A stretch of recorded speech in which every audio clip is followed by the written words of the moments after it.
Chowmein pasta দুটো একসাথে বানাবো।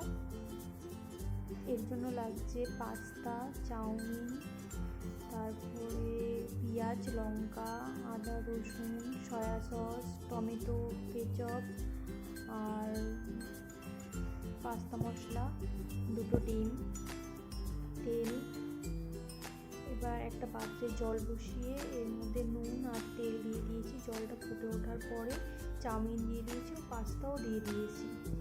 এবার একটু ভালো করে নেড়ে যতক্ষণ না পর্যন্ত সেদ্ধ হচ্ছে ততক্ষণ এটাকে ফুটিয়ে নেব। যখন দেখবো সেদ্ধ হয়ে গেছে তখন এটা নামিয়ে জলটা ঝরিয়ে নেব।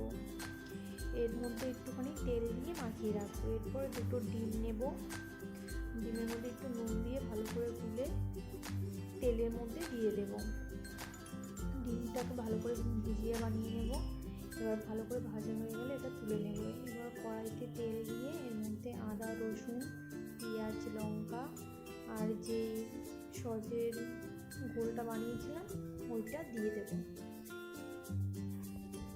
এবার এগুলো যখন একটুখানি কষা কষা হয়ে যাবে তখন এর মধ্যে চাউমিনটা দিয়ে দেব।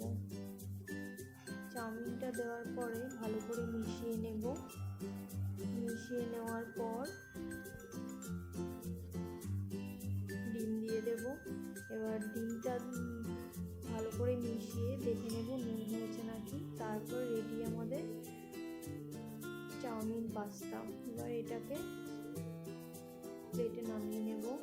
ওপর থেকে শসা, পেঁয়াজ, লঙ্কা কুচি, একটু বিট নুন আর ওপর থেকে একটু টমেটো সস দিয়ে রেডি করে নেব আমাদের চাউমিন পাস্তা।